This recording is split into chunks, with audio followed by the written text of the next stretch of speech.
everybody, what's going on? My name is Josh Redwine. Yes, I'm in my car again. I promise I'm going to get out. I promise you. But today's camera is brought to you by a question that I get a lot. And that question is, what's a good, cheap, entry-level camera that I can just buy, not have to worry about spending thousands of dollars, and still does a pretty good job? The answer to that is, well, the camera that I would recommend, I'm not going to have here, but I want to show you that you can get really kind of any camera that you want. And I know that sounds kind of like, what are you talking about? What I'm talking about is cameras, unlike phones or computers, they don't really get obsolete. So you're never going to have to worry about a camera that is old and just doesn't do the job anymore. Now, I say that, but there's a little bit of a caveat here. So let me just jump into the camera that we have, and we'll go from there. Today, we'll be shooting with the Canon Rebel XT.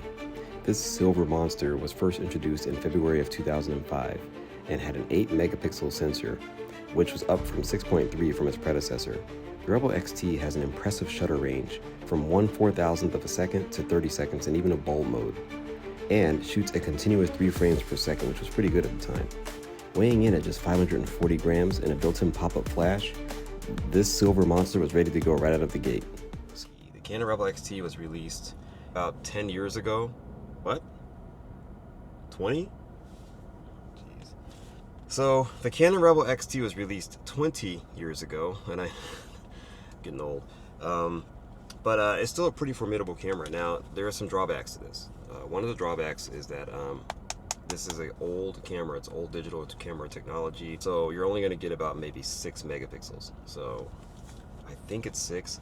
So 6 megapixels, probably not something you want when you're trying to print a big billboard, but more than enough for your everyday activities and just posting like on Instagram or social media. So keep that in mind. The second caveat you got to keep in mind is that this does use old technology with compact flash cards. Get that to focus there. There we go. The compact flash cards. These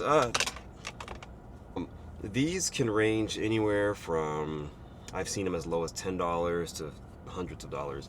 The good thing about shooting small megapixels is that you're not going to need 16 gig of card. You're not going to need 128 gigs. You're probably going to be able to get away with 4 or 8. So there's that, and those are dirt cheap. I've seen those on Amazon, pretty cheap. So that's the caveat. The last thing you got to keep in mind is that you will probably need some kind of card reader, as you know, a lot of modern computers have the SD card slot. They're not going to have a compact flash card slot. So if I were you, I recommend getting a card reader of some kind. Those are also dirt cheap. So all in all, this camera you can probably find online these days for less than $50. And I'm not even joking. I bought so many of these for $30 or less, without the lens, of course. So today I'm going to also attach the 50mm f1.4. It's more of a portrait lens, but I think for walking around the park, I think it's good enough. This lens is also not very expensive. There is a cheaper version of this lens. I will drop that in the comments below. Not the comments, I meant in the text below. I'll drop that below. All in all though, this whole package, you can get started shooting portraits right away, because if I were you, I would recommend getting the 1.8 version of this lens, which is, I've seen it as cheap as $50. So all in all, you're gonna get the body for 30-ish, the lens for like 50-ish, and a couple compact flash cards for maybe $10. You can probably be off and running and shooting great portraits for less than $100, or maybe at $100, a little more than 100. So very cheap barrier to entry, very good camera. I'm going to show you just how good in a minute. I'm going to actually get out of my car this time. Come take a walk with me. Let's do this.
So it's a very bright day, as you can tell. It's very hot, so hopefully I'm not going to struggle too much.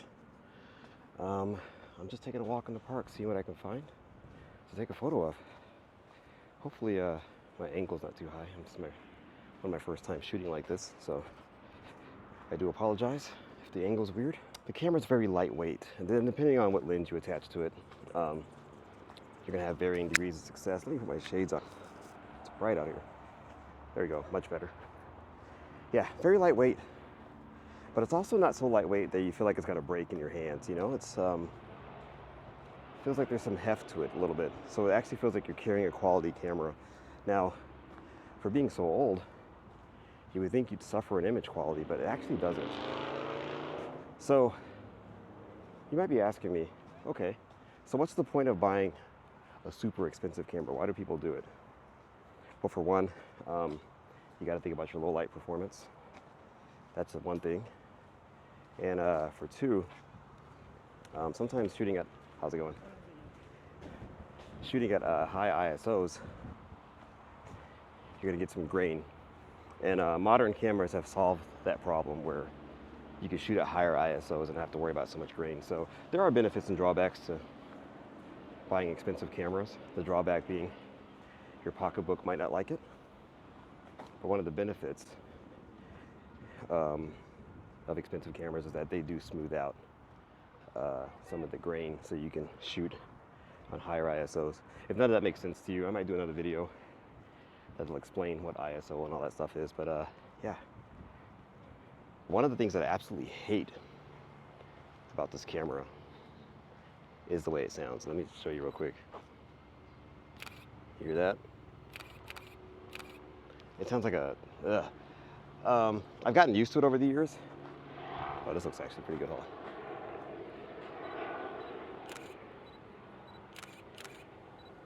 Okay, sorry about that. I've gotten used to it over the years, but I just that sound bothers me. It's like it sounds like a beehive or something. I don't like it. I like poking around in the grass here, and what I'm looking at here is hopefully I can get it framed up for you. Is that stuff right there? Now I have a 51.4, so let's see what I can make out of this. It may be something, it may not be anything, but we'll see.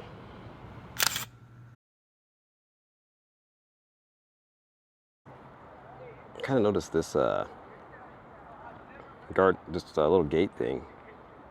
So I kind of noticed this little gate thing. I want to see what I can make out of it. My composition is going to be kind of like something like this, and I won't be able to replicate it one-to-one on the video, but kind of something like this. Give the viewer something to look down with that gate, and then some pops of color. So let's see what happens.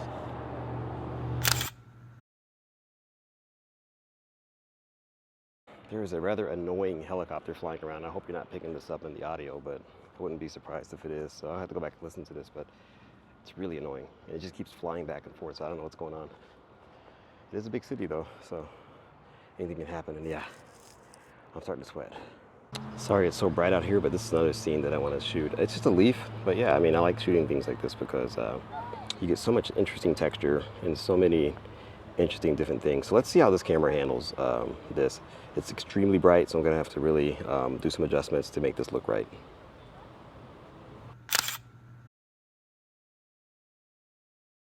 Of course, I won't know what any of this stuff looks like until I get back on the big screen.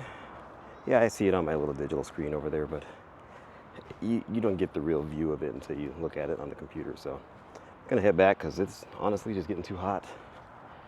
Okay, that's it. Back in a nice air-conditioned car. Whew, man, it was hot out there. Yeah, you can probably tell I'm sweating by now. Anyway, so bottom line here is the Canon Rebel XT. It's a formidable camera, as you've seen in some of the photos. I'll show you more at the end of this video. But it's a good camera. But you know, if the Rebel XT is not your speed, you want something a little more modern, step up a little bit.